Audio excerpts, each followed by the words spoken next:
네, 예. 그 차별금지법 관련해서 짤막하게 좀 여쭤보겠습니다. 그 지난 8일 한국교회 총연합회를 찾으셔서 그 일방통행식 처리는 바람직하지 않다라고 말씀하셨는데 지난 대선 때는 원칙적으로 찬성한다고 밝히셨어요. 입장이 바뀌신 겁니까? 입장은 바뀐 게 없죠. 저는 원칙적으로 이제 헌법의 평등의 가치는 일상에서 실시간으로 구현되는 게 맞다고 생각합니다. 저는 차별 금지가 예를 들면 인종이든 지역이든 남녀든 어떤 영역에서도 있어서는 안 된다고 보죠. 합리적 근거가 없는 즉 불합리한 차별을 없애는 것이 저는 우리의 미래를 보장하는 길이라고 생각합니다. 뭐 우리 국민들 대다수도 그렇게 생각하죠. 그래서 저는 차별금지법은 반드시 필요하고 해야 될 일이다라는 생각은 변함이 없습니다. 다만 그 과정에 있어서 저는 우리 사회의 집단지성을 믿는 쪽이기 때문에 일단은 제가 볼 때 현장에서 오해들이 상당히 있습니다. 물론 곡해도 있습니다. 의도적 곡해. 오해도 있는데 이런 것들을 불식하는 과정들을 좀 거쳐가는 것이 바람직하다. 그리고 100%의 동의를 받을 수 없는 건 분명한 현실이기 때문에 충분히 논의하고 충분히 의견을 수렴하고 하면 저는 지금 우리가 추진하는 그 합의에 최소한 뭐 전원 합의는 아니고요. 사회적 합의에 저는 이룰 수 있다고 봅니다. 그 과정을 제가 말씀드린 것이고요. 예를 들면 교회에 갔다고 해서 그 얘기하고 딴 데 가서는 또 그 얘기하고 하는 건 아닙니다. 저는 보시면 다만 이제 당연히 해야 될 입법이다. 그러나 우리가 일방통행 강행처리 방식으로 이 갈등을 극화하는 방식보다는 시간이 좀 걸리더라도 충분한 논의와 타협을 통해서 사회적 합의에 이뤄야 된다. 충분히 이룰 수 있다라는 게 제 말씀입니다. 예, 그 미중 패권 경쟁이 지금 한참 전개되고 있습니다. 미중 사이에서 우리가 어떤 포지셔닝을 잡을지 참 고민을 많이 해야 되는데요. 이제 우리 앞에 이게 시계가 놓여 있는데 중국이 9시 방향에 있다고 보고 미국을 3시 방향에 있다고 봤을 때 통상 이제 외교안보 전문가들은 인도는 시침이 12시 30분 방향을 보고 있고 일본은 2시, 호주는 2시 30분. 말하자면 12시가 이제 딱 중앙이라고 했을 때 조금씩 미국과의 관계를 좀 중시한다. 일본은 더 많이 중시하는 거죠. 이제 이렇게 비유를 하는데 후보께서 보시기에 지금까지 문재인 정부는 몇 시 방향을 보고 지금 가고 있는지 그거 한번 진단을 해 주시고요. 또 하나 후보께서 집권하시면 대한민국의 이 전략적 방향이 몇 시를 향해야 우리 대한민국의 국익을 극대화할 수 있다고 보시는지요? 매우 어려운 질문이고 답하기도 매우 곤란한 그런 얘기인 것 맞습니다. 그런데 저는 그 점은 좀 분명하게 말씀드릴 수 있습니다. 우리는 지정학적으로 이제 반도 국가라고 하는 위치를 점하고 있습니다. 즉 해양 세력과 대륙 세력이 충돌하는 중간 지점에 있다가 이제 우리 국제사회에서 운명적인 위치죠. 그런데 이 반도 국가 즉 그 거대 양대 세력들을 끼고 있는 우리 중간에 입지한 그 반도 국가는 대체적으로 두 가지 길을 가게 됩니다. 첫째는 주변국에 휘둘려서 갈갈이 찢기는 거죠. 아니면 한쪽에 복속이 되거나 반대의 길도 있습니다. 이 양대 세력을 적절히 활용해서 균형점을 잡고 이 양대 세력을 활용해서 기회를 늘려가는 거죠. 로마가 대표적인 케이스가 아닐까 싶습니다. 그런데 이게 이제 주변에 휘둘리는 약체가 될 것이냐, 비주체적인 국가가 될 것이냐, 아니면 우리가 주도하고 또 주변의 선택을 요구하는 그런 국가가 될 것이냐는 저는 두 가지에 달려 있다고 봐요. 첫째는 국력이죠. 이 국력, 예를 들어 군사력을 포함한 경제력, 뭐 인구 등등을 포함한 또는 요즘은 이제 소프트 파워, 이제 문학 그 역량 뭐 이런 것들이 또 영향을 미치는데, 하여튼 이 국력이 강할 경우, 강행할 경우 거기에 더해서 소위 리더의 의지, 철학과 비전이 뚜렷하면 저는 우리가 선택당하지 않고 선택을 요구할 수 있는 상황이 된다고 봐요. 우리가 지금 군사력 6대 강국, 경제력 10대 강국 아닙니까? 그래서 그런 점을 좀 생각하면 저는 어느 한쪽에 일방적으로 휘둘리거나 어느 한쪽을 선택하고 어느 한쪽으로부터 버림받거나 아니면 배제 당하지 않는 길을 가면 좋겠다는 생각이고요. 저는 그렇게 할 자신이 있습니다. 그리고 그 마지막 말씀을 드릴게요. 말씀 듣고 싶은 방향. 즉 일부처럼 미국을 선택할래 아니면 중국을 선택할래. 이 질문도 사실은 세상에는 선택지가 2개밖에 없는 건 아닙니다. 지금 우리가 해왔던 것처럼 미국과의 관계는 혈맹과 동맹이라는 사실을 우리가 부인할 수 없죠. 그리고 미국의 지원으로 소위 자유민주국 진영의 일부로서 사실은 지금 오늘의 선진 대한민국으로 성장이 있지 않습니까? 그걸 어떻게 부인하겠어요? 앞으로의 관계 역시도 이런 한미 관계에 기본을 둘 수밖에 없는 건 사실이죠. 그러나 여기서 우리가 중국과의 이 물리적 거리도 가깝고 또 경제적으로 매우 서로 의존적이고 협력적 관계에 빠져 있는데 이거를 버리면 우리가 매우 위험에 처할 수가 있습니다. 그래서 미국과의 동맹은 강화하고 고도화하고 또 합리적으로 발전시키되 그렇다고 해서 우리가 중국과의 전략적인 동반 협력자 관계를 포기할 필요도 없기 때문에 이 양자의 균형을 적절히 이루어 나가는 게 필요하겠다. 그게 우리가 융성하는 길이다 이렇게 생각합니다. 후보님, 네. 제가 주관식을 드린 게 아니고요. 네. 객관식인데도 네. 싫어하시는 양자택일이 아닙니다. 네.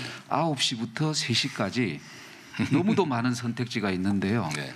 그거에 대해서는 한번 답을 해주시죠. 선택하지 않는 것도 선택입니다. 반드시 사지선다 안에 답이 있는 건 아닌 경우도 많습니다. 그러니까 어느 한 질문 하나만 하겠습니다. 후보께서는 그 해방 직후 미군을 점령군이라 이런 표현을 쓰신 적이 있는데 지금도 그렇게 생각하시는지 또 하나는 주한미군 주둔에 대해서는 혹시 어떤 생각이십니까? 이 주한미군의 성격은 시기에 따라서 완전히 다릅니다. 그러니까 대한민국 정부가 수립되기 전에 한반도에 진주한 소련군 또 미군은 스스로 자기들을 점령군이라고 말했고 객관적 실체도 점령군이 맞습니다. 그걸 부인하면 안 되죠. 뒤섞으면 안 된다. 그거는 우리의 의지와 관계없이 들어온 외국 군대 맞죠. 그런데 대한민국 정부가 수립된 이후에 대한민국에 주둔하는 미군은 대한민국 정부의 요청과 합의에 따라서 합법적으로 미국의 이익만을 위해서가 아니라 대한민국의 이익과 미국의 이익을 함께 추구하는 관계로 합법적으로 우리가 원해서 진주하고 있는 것이죠. 이건 점령군이 아니죠. 동맹군이죠. 동맹군. 그리고 이 두 가지를 뒤섞어가지고 시점상 전혀 다른 상황의 것들을 같은 것처럼 하는 것은 좀 일부 정치인들이 그런 표현을 하시는 것 같은데 그건 정략적인 왜곡이다 라는 말씀을 드리고 정부 수립 전에 일방적으로 들어온 외국 군대하고 정부 수립 후에 우리가 요청해서 들어온 군대는 같은 주체라고 해도 전혀 성격은 다르다 말씀드리고요. 주한미군의 미래에 대해서는 이제 갑론을박들이 있긴 합니다만 주한미군은 우리 정부와 합의해서 또 미국이 동의해서 주둔하고 있고 대한민국의 방위력 향상이나 또 동아시아의 안정에 매우 유용하게 작동하고 있습니다. 그리고 이제 과거에는 북한이 주한미군 주둔 문제에 대해서 매우 이렇게 부정적이었는데 제가 알기로는 뭐 통일이 된 후에도 또는 뭐라고 표현했더라 정확하지 않은데 하여튼 주한미군 철수를 주장하지 않겠다라고 하는 북한 최고위층의 발언도 제가 있었던 걸로 알고 있습니다. 다만 이제 저런 건 있겠죠. 우리가 이제 자주 독립국가인데 자주 독립국가의 주권 중에 가장 중요한 것이 군사 주권이다. 그런 측면에서 우리가 이제 뭐 여러 가지 국방을 구성하는 요소가 있지만 그 중에 가장 중요한 부분이라고 할 수 있는 북한과의 이제 군사적 경쟁 측면에서 보면 사실 대한민국의 국방비 수준이 대개 정확하지는 않습니다만 잘 통계가 안 나오니까 북한의 국민 총생산하고 맞먹습니다. 네, 이런 상태에서 북한이 전통적 이제 재래식 무기를 포함한 전통적 군사력 비교에서는 우리가 앞서지만 또 그쪽은 이제 핵을 가지고 있잖아요.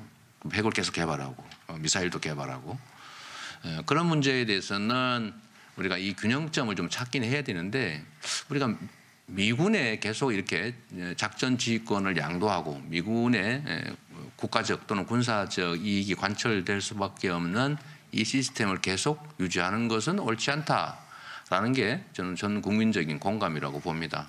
전자권 전환이든 전자권 반환이든 어쨌든 그것은 최대한 신속하게 좀 이루어질 필요가 있다는 생각은 합니다. 네, 역시 그 대선 후보이시니까 안보관과 동맹관과 관련된 많은 플로어 질문이 올라왔는데 네. 사드 문제에 대해서도 네. 이광훈 부장이 하나 준비한 질문해 주시죠. 네, 후보님께서는 그 중국에서 아주 극도로 민감하게 생각하고 불편해하는 사드 체계와 관련해서 그 지난 대선 당시에 그 사드는 국익에 도움이 안 된다. 점 재검토 철회 입장을 밝히셨는데 지금도 같은 입장이신지 궁금하고요. 네. 아울러서 현 정부 기조인 그 사드 추가 배치 불가, 또 미국 주도의 MD 체계 불참, 한미일 잠깐 두 번째 뭐라고요? 추가 배치 반대, 그다음에 입장, 그다음에 하나. 한미일 군사 동맹 불가. 이게 이제 현재 이른바 삼국 군사 동맹 불가. 네. 이른바 사드 3불인데. 네. 여기에 대한 그 입장도 아울러서 궁금합니다. 네. 정치적 판단도 그렇지만 이제 일상적인 삶에서도 상황이 바뀌었는데 똑같은 생각을 계속하는 것을 우리는 벽창호라고 얘기합니다. 특히 이 유동적 국제 상황에 그 즉시 적응하고 또 가장 국익에 부합하게 유연하게 움직여야 될 외교 영역에서 벽창호적 태도를 취하면 정말 큰일 나죠. 그래서 특히 이제 국제 관계는 현상이라고 하는 게 매우 중요합니다. 이상적이고 이론적인 상황도 중요하지만 현상을 존중하죠. 그래서 영토 문제에 있어서도 사실 실효적 지배라고 하는 게 매우 가장 큰 기준이에요. 뭐 이론적으로 옛날에 어떻게 했든지 그 별로 안 중요합니다. 실효적으로 현재 누가 지배하고 있냐. 이 가장 중요한 것처럼 외교 현안에 대한 판단도 마찬가지로 현상이라고 하는 게 매우 중요합니다. 벽창호가 되지 않기 위해서 그런 것이죠. 현재 상태에서 언제나 현실 위에서 가장 최선의 선택과 결정을 해 나가야 되기 때문에 그런 겁니다. 사드 문제에 대해서는 저는 원칙적으로 저는 이게 동아시아에서 과연 우리의 국익에 전적으로 부합하느냐는 점에 대해서는 동의하기 어렵기 때문에 당연히 이제 중국의 경제 제재가 수반될 테고 갈등이 격화되는 문제가 있기 때문에 저는 반대하는 입장을 가졌습니다. 그러나 그 이후에 이미 실제로 실전 배치됐습니다. 지금 상태에서 사드 배치를 반대 또는 철수를 원한다고 해서 우리 마음대로 철수할 수 없습니다. 그건 현실이죠. 철저히 현실에 기반해서 미래지향적으로 판단하는 게 정치인의 기본적인 자세라고 보기 때문에 이미 사드가 현실 배치된 이 상태에서는 추가 배치에 대해서는 우리가 충분히 검토하고 저는 추가 배치하지 않는 게 맞다는 입장을 가지고 있지만 이미 배치된 사드에 대해서는 우리가 수용하고 또 그 위에서 또 가능한 대안을 찾는 게 좋겠다는 생각을 합니다. 한미일 삼각 군사동맹 문제는 저는 당연히 반대합니다. 왜 반대하느냐? 우리는 이제 미국과 군사동맹을 맺고 있죠. 그러나 여기에 일본을 끼워 넣는 것은 저는 매우 심중하게 고려해야 될 문제다라고 생각합니다. 우리는 독도 문제를 포함한 대일 관계에서 진짜 뭘 걱정합니까? 북한도 현실적으로 존재하는 상대 국가죠. 적대성을 가지고 있죠. 일본은 그럼 완전한 우방 국가입니까? 언제나 믿을 수 있는 우방 국가일까요?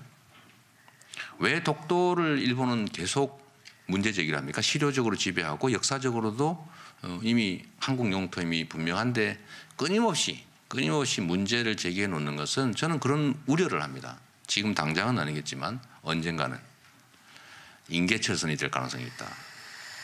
인계철선으로 관리하려고 하는 거 아닐까라는 의구심을 제가 갖게 되는 거죠. 그래서 우리가 지금 당장 대적하고 있는 북한도 우리가 충분히 대비해야 되지만 일본 문제도 이 문제가 완전히 영토 문제나 아니면 과거 문제 이런 것들이 완전히 정리돼서 정말로 영속적으로 설린 교류 공존하는 관계가 된다면 모르되 현재처럼 영토 문제와 과거 침공 문제, 제국주의 침탈 문제에 대해서 저는 애매모호한 태도를 취하고 있는 점들을 고려하면 한미일 군사 동맹은 매우 위험할 수 있다라고 생각합니다. 예, 그 후보님의 대북 인식을 안 물어볼 수가 없습니다. 네, 그러시죠. 네. 문재인 여기까지만 할까요? 예, 예. 넘었으니까. 예, 문재인 세 개만 정부 더 하겠습니다. 예, 문재인 정부 지난 4년 반이 지났고요. 네. 근데 이제 북한에 대해서 뭐 화해 협력을 하겠다는 건 뭐 반대할 국민은 없는데 일방적 구애를 계속 고수하다 보니까 뭐 북한은 화답을 하지도 않고 그러다 보니까 남북 관계는 근본적으로 달라진 게 없습니다. 그 와중에 북한의 핵무장 능력은 더 고도화됐죠. 우리의 위협이 커졌는데 혹시 당선되신다면 뭐 문재인 정부 개성 뭐 얘기도 나오고 하는데 또는 차별화도 나옵니다만은 이런 대북 정책 방향을 계속 이어가실 것인지 궁금합니다. 네. 이 대북 문제나 또 한반도 평화 문제는 정말 쉽게 얘기할 수 없는 부분인 건 맞습니다. 그리고 이걸 4기 민주정부 이재명 정부가 출범하면 정말로 국익의 관점에서 장기적으로 또 근본적으로 고려를 해야지 이걸 누가 하던 거니까 이어서 하고 누가 주장하던 거니까 배제하고 이런 방식으로 접근하면 안 된다고 생각합니다. 그러나 저는 뭐 제가 사실 그 전략서나 이런 것들을 좀 많이 보는 편이긴 한데 어디선가 본 표현 중에 이런 게 있었습니다. 이긴 전쟁보다 아무리 비싸고 더러워도 평화가 낫다. 그리고 적대적 관계에 있을 때 싸워서 이기는 것은 하지하 전략이다. 싸우지 않고 있는 게 중책이다. 상책은 뭐냐? 싸울 필요가 없는 상태로 만드는 것이다. 저는 남북관계가 이런 관점에서 접근돼야 된다고 봅니다. 우리가 현실적으로 북한이 존재하는 그 경쟁을 넘어서서 대결하는 그런 관계에 있기 때문에 이 현실을 부정할 수가 없어요. 밉든 곱든 우리와 손도 맞잡고 있고 총구도 서로 맡겨놓고 있는 그런 관계죠. 피할 수 없습니다. 그래서 그런 면에서 저는 그들을 위해서가 아니고 우리를 위해서 평화적으로 번영하고 위협받지 않는 길을 가야 된다. 그 길이 뭐냐? 그 길이 저는 기본적으로 대화하고 소통하고 그들에게도 수용할 수 있는 길을 열어주되 그보다 우리가 더 많은 이익을 취할 수 있다면 그런 공존할 수 있는 방안을 찾아가야 된다라고 저는 생각하죠. 방법은 여러 가지가 있겠죠. 주체도 여러 가지가 있겠죠. 과정도 여러 가지 있을 수밖에 없습니다. 그러나 큰 근본적인 방향은 그게 예를 들면 우리의 국익에 또 대한민국의 번영과 안정에 정말로 과격한 대응이 필요하다면 그것도 해야 되고 또 그게 아니고 우리가 약간 뭐 단기적으로는 손해보는 것 같지만 장기적으로 이익되는 길이라면 그 길도 가야 되는 거죠. 그래서 저는 그 길 중에 하나를 제가 얼마 전에 뭐 제가 원래 비공개 모임이었는데 보도가 나가버렸더군요. 뉴욕타임즈 임원진들과 얘기도 그렇고 제가 미국의 군사안보 연구기관들과 그 이전에 대화한 것도 그렇고 뭐 최근에 이런저런 이유로 한반도 문제를 얘기할 기회가 많은데 제가 그때마다 그 말씀을 드립니다. 미국에게 이익도 되고 한반도 안정에도 도움이 되고 우리에게도 도움이 되고 북한만 손해보는 그런 정책은 실행이 불가능하다. 모두가 이익되는 길이 있을 거다. 그게 뭐냐? 저는 그렇게 생각하죠. 요즘은 다른 어떤 것보다도 경제 문제가 핵심입니다. 북한도 인민의 생존 문제 이걸 해결하지 못하면 존속하기 어렵죠. 핵무기, 미사일이 권력을 보장하기도 하지만 인민의 삶이 취약해지면 사실 그 더 위험한 거죠. 그래서 그러면 미국에게도 이익되고 미국은 이 군사 분계선 또는 안보 한계선을 북한을 넘어서서 두만 압록 지역까지 올리고 우리는 위협을 제거하고 북한은 경제를 살리고 또 다른 나라들은 투자의 기회를 얻는 이 국제 투자 국가라고 하는 큰 목표를 정해놓고 우리가 그 길로 가자. 그러면 정보가 공개되고 사회가 개방이 되면 위험성이 낮아지지 않습니까? 그리고 국제 투자가 이루어지면 함부로 부수기가 어려워지죠. 이게 결국은 중국도 동의하고 북한도 동의하고 주변국도 동의하고 모두가 이익이 되는 길일 수 있다. 다만 너무 이상적이죠. 너무 이상적이라 해도 우리가 바람직한 길이라면 그 길로 가야 된다. 그래서 저는 평화를 보장하는 것은 기본적으로는 군사력이지만 근본적으로는 경제 문제라고 봅니다. 그래서 평화가 경제를 성장시키고 경제 성장이 평화를 보장하는 평화 경제 체제를 어떻게든지 만들어내자라고 하는 게 저의 그냥 초보적인 구상이라고 말씀드리겠습니다. 네, 김의원 의원이 준비한 질문. 네, 이제 안보 질문에서 좀 떠나서 하나만 더 여쭤보겠습니다. 네. 아까 정치에서의 타협의 중요성 말씀을 하긴 하셨는데 지금 네. 저희 정치 상황은 여야 대립이 굉장히 극심히 맞서 있고 지금 후보들이 연루된 사건이 수사가 진행 중이죠. 뭐 여러 가지 또 뭐 구속해야 된다, 뭐 이런 탄핵해야 된다 이런 좀 험악한 말도 오갔습니다, 사실. 물론 검찰 수사는 검찰이 하는 겁니다만 대통령이 당선되시고 나면 이런 상황을 뭐 어떻게 하실 생각이 있으시나요? 지금 특검 같은 경우는 네. 정치적 결정이고 어쨌든 그런데 대통령 당선되신다면 그 후에 어떻게 하시겠습니까? 제가 아주 작은 지방 기초자치단체인 이제 성남시 시장을 하면서도 똑같은 문제에 사실 봉착한 적이 있어요. 여기는 온갖 가지 일들이 있는데 그 중에 크게 나누면 미래지향적인 일이냐, 과거지향적인 일이냐 그 차이가 있습니다. 뭐 아시는 것처럼 성남시 공무원들이 당시에 상당히 이런저런 구설에 많이 올라 있고 제가 취임해서 보니까 일할 자세가 하나도 안 돼 있어요. 일을 안 했더라고요 보니까. 오로지 어떻게 하면 승진하는 방법이 부정한 거래를 하는 거니까 전부 촉이 거기가 있는 거죠. 공무원들 정말 볼 일이 아니죠. 그래서 제가 앙샹 레짐의 피해자다라고 해서 제가 그때 당시에 검찰 측하고 좀 협의를 해가지고 우리 공무원들 가서 다 있는 대로 다 얘기할 테니까 공무원들 처벌하지 말고 받은 사람만 처벌해라. 공무원들 선택의 여지가 없었지 않냐. 딱 5급 승진은 3천만 원. 자, 6급 승진은 3천만 원, 5급 승진은 5천만 원, 4급 승진은 8천만 원 정해놓고 가장 안전한 루트로 가장 빠르게 돈 주는 쪽 승진시켜 나머지 돌려주고 이러느니 어떻게 공무원들이 일을 할 수가 있겠냐. 다 피해자다. 그러니까 이거는 놔두고 받은 사람만 처벌하자. 그래서 공무원한테 제가 그랬어요. 이거 다 얘기해라 그냥. 얘기하면 처벌되지 않는다. 그리고 대외적으로 뭐 문제가 돼서 징계를 하는 경우가 혹시 있을지 몰라도 일단은 그 이전 시대의 일은 다 접는다. 정말로 심각한 부정부패가 아니면 넘어간다라고 했고 다만 제가 이렇게 얘기했습니다. 지금부터는 단 1원에 단 한 쪼가리의 허물도 허용하지 않는다. 그랬더니 진짜 그다음부터 열심히 하더라고요. 열심히 해서 우리 상대 진영에 있던 사람 핵심도 그러니까 소위 말하는 우리 경쟁 후보 그분도 다시 이쪽에 합류해서 열심히 일했으면 경기도에서도 또 일정한 역할을 잘하고 있어요. 그런 걸 보면 과거보다는 이제는 미래로 가야 된다는 생각이고요.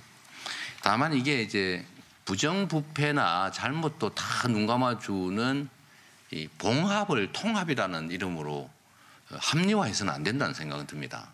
그러니까 책임질 건 책임지고 필요한 것들은 규명해서 묻되 가급적 미래지향적으로 가자. 앞으로는 그런 일이 안 벌어지게.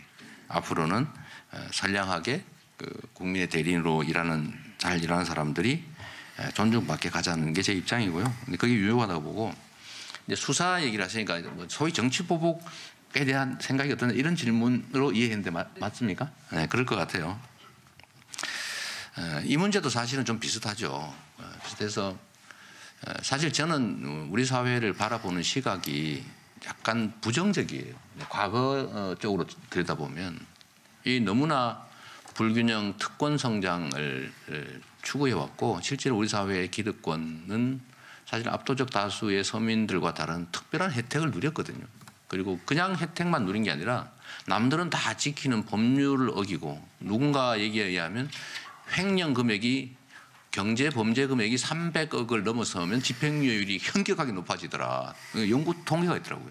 해먹으려면 속된 말로 범죄를 저지르려면 300억 이상을 저질러야 인정받는다. 형도 적다. 이런 게 현실이었거든요. 네, 그런 면에서 보면 우리가 이런 부정부패나 아니면 일탈행위, 특히 불법 범죄 행위에 대해서는 한 번은 청산하고 가야 되는 건 맞습니다. 그렇다고 해서 국가의 역량이라고 하는 게 시간적으로나 총량으로도 제한되는데 하루 종일 그 일만 하다 보면 미래에 관한 이야기, 우리들의 국민들의 삶에 관한 얘기는 어떻게 하겠어요? 그런 측면에서 보면 어쨌든 역량은 미래와 민생에 집중하는 게 맞겠다. 그런 생각을 갖고 있습니다. 네, 감사합니다. 마지막 질문은 조금 가벼운 걸로 준비했습니다. 그래요? 감사합니다. 예, 이게 뭐 가벼운 질문인지 모르겠습니다만 네. 궁금해하는 분들이 많아서 네. 제가 대리해서 한다고 네, 이해해 네. 주시고요. 안철수 후보가 다음 대선이 음주운전자와 네. 초보 운전자 중에 뽑아야 네, 된다. 네, 네. 그래서 곤혹스럽다는 아마 네. 민심을 전한 것 같은데요. 이제 뭐 많은 질문들에 대해서 아주 네. 준비된 답을 많이 해주셨는데 네. 리더의 자질이나 덕목, 네. 뭐 넓게 보면 또 뭐 인품까지를 네. 포괄하는 질문인데 그 예나 지금이나 이제 선비 또는 지도자의 덕목으로 네. 수신제가 치국 평천하를 많이들 뭐 거론합니다. 그런데 오늘 이제 후보께서는 치국 평천하를 하겠다고 지금 이 여당 주자가 되셨지 않습니까? 네. 근데 국민들은 이제 그거는 또 그와 별개로 수신제가는 충분히 잘 준비됐는지 궁금하다 이런 말씀을 많이 합니다. 가벼운 질문인지 모르겠습니다만은 네. 제일 무거운 질문 같은데요. 이런 질문 충분히 하실 수 있습니다. 근데 이 점은 있죠. 우리가 도덕적으로 어떤 실수도 하지 않은 완결적 인격죄를 품는 가정이냐. 인생을 살아오면서 많은 사람들이 이제 실책도 하고 또 실패도 하지요. 저도 뭐 그런 보통의 사람에서 벗어나지 않습니다. 제가 이제 공인이 되기 전에 어쨌든 음주운전 전력으로 처벌받았죠. 그러고 나서는 절대 하지 말자 해서 지금 안 하고 있습니다. 물론 뭐 공직자가 된다면은 더더욱 그렇죠. 한 번의 실수를 절대 용서하지 않겠다는 게 아니라면 그 실수의 경험을 새로운 이제 도전에 또는 실력 향상의 계기로 만드는 경우도 많이 있다는 말씀을 드리면서 제 잘못은 인정하고 사과드립니다. 잘못한 건 사실이죠. 그러나 그 이후로는 특히 공직자가 된 이후로는 그런 실수하지 않는다는 점을 좀 배려해 주십사 말씀드립니다. 저는 음주운전 경력자보다 초보운전 경력자가 더 위험하다고 생각합니다. 왜냐하면 이 국가의 리더, 제가 지도자라는 말을 싫어해서 적절한 용어가 없어서 그런데 국가의 행정 경영에 최종 책임을 지는 리더는 실수하지 말아야 합니다. 실수할 가능성이 적어야 하죠. 그런데 초보는 실수할 가능성이 많습니다. 깨끗할지 몰라도. 우리가 강요나 아니면 주요 인사를 선발할 때도 경험 많은 사람들 뽑잖아요. 경륜과 경험이 많은 사람을. 설거지를 많이 하면 아무래도 접시를 깬 경력이 늘어날 수밖에 없어요. 그러나 그런 걸 안전하게 하겠다고 초보, 신진들을 고용하면 위험하죠. 우리가 왜 흠없는 사람을 찾아서 국회 인사청문회에 아무 문제도 되지 않는 선택을 하고 싶지 않겠습니까? 그러나 그 인사청문회의 그 지난한 과정을 각오하고서도 문제가 일부는 있지만 그럼에도 불구하고 일을 맡겨야 되겠다고 하는 선택을 하는 이유는 바로 그런 경험들이 흠이기도 하지만 또 하나의 새로운 계기가 되기도 하기 때문이다. 이 말씀을 드립니다. 뭐 수신제가와 관련해서는 저는 그런 생각을 하죠. 이 공인과 개인은 다르다. 이 공인은 공적인 도덕관념이 정말로 중요합니다. 공적 도덕관념의 제1은 부패하지 않는 거죠. 주어진 권한을 사적 목적으로 쓰지 않는 겁니다. 그런데 주어진 권한을 자기의 이익이나 자기 가족의 이익을 위해서 쓰는 행위는 정말로 공적으로 부도덕한 것이죠. 제가 저희 가족하고 다툰 내용이 녹음이 돼서 온 사방에 그게 지금도 살아서 돌아다니고 있습니다. 많은 상처가 되고 또 제가 인격 수양이 좀 부족해서 그런 어떤 경우하든 간에 그런 욕설 녹음이 만들어지게 된 점에 대해서 제가 욕설을 하고 이런 점에 대해서는 또 한 번 또 사과드립니다. 제 부족함의 소산이죠. 그러나 또 한편으로 좀 고려해 주십사 하는 것은 왜 그런 일을 벌어졌는가라는 거죠. 제가 형님하고 뭐 원래 사이가 매우 좋습니다. 아주 우리 형제 중에 가장 가까웠던 분이죠. 서로 뭐 대학 가는 거 지원도 해주고 둘이서 뭐 정말로 전국 일주 여행도 여러 번 할 정도로 가까웠는데 제가 시장이 된 후에 시정에 직접 개입을 하셨기 때문에 제가 그걸 막았고 그걸 막으니까 공무원들에게 직접 어떤 지시를 하거나 간섭을 하고 요구하고 안 되니까 폭력을 행사하고 그래서 다시 차단당하니까 이제 어머니를 찾아가서 저한테 전화 연결하라고 어쨌든 위협하고 그래서 말렸더니 어쨌든 인간으로서 자식으로 도저히 할 수 없는 얘기를 해서 왜 이렇게 말했느냐라고 제가 좀 심하게 따졌고 그 후에는 또 어머니를 또 찾아가서 폭행하고 기물을 부수는 이런 정말 말하기 어려운 참담한 과정들이 있었다. 그러나 그 뿌리는 결국 저는 시정 개입을 막기 위해서 저는 그게 우리 형님을 보호하는 길이라고 생각했습니다. 관여하기 시작하면 가만히 있어도 주변에서 뭘 자꾸 대접하고 갖다 주고 막 이렇게 바람 넣고 해서 가만 안 놔두는데 본인이 나서면 얼마나 위험하겠어요. 저하고 통화가 된다는 사실 자체가 권력이더라고요 보니까. 그래서 그걸 제가 완전히 봉쇄하는 과정에서 어쨌든 충돌이 발생해 버렸다는 점도 사실은 고려는 좀 해주시면 좋겠다는 생각이고요.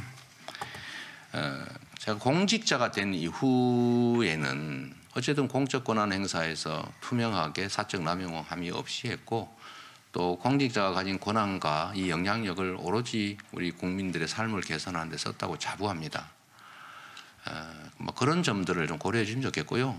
근데 공직자로서 가장 결격은 주어진 권력을 사적으로 남용하는 겁니다. 자기 가족의 이익을 챙기거나 자신의 이익을 챙기거나 또 자신의 관계된 집단의 이익을 챙기는 행위는 그건 그야말로 그런 것들이 배신 배임 행위죠. 그 점에 있어서는 저는 정말 하늘에 대고 어떤 경우에도 제가 실수는 해서 다 막지는 못했을지라도 최소한 공직자로서의 도덕성이나 자질에 대해서는 자신 있다 이 말씀드립니다. 네, 감사합니다, 후보님. 오늘 그 외교안보와 관련해서 충분히 좀 여쭙지 못한 아쉬움이 있는데 플로우에서 많은 질문들 들어와 있는데 후보님께 부탁 하나 드린다면은 이걸 저희가 이 후보실로 전달하겠습니다. 나중에 후보님 공보팀 통해서 자세한 답변해 주시면 저희 관훈클럽 홈페이지를 통해서 다 또 회원들께 전달하겠습니다. 그러시죠. 아마 최근 수년간에 있었던 관훈 토론 역사상 가장 긴 시간 동안 토론이 이루어진 것 같은데 그만큼 이재명 후보께서 우리 사회에서 차지하는 비중과 그 위치가 중요하기 때문에 막중하기 때문에 그렇다는 점을 좀 이해해 주시고 오늘 귀한 시간에 이렇게 할애해 주시고 그 자세하게 설명해 주셔서 답변해 주셔서 감사합니다. 이상 관훈 토론회 마치겠습니다. 감사합니다. 네. 저는 기회를 주셔서 감사드립니다.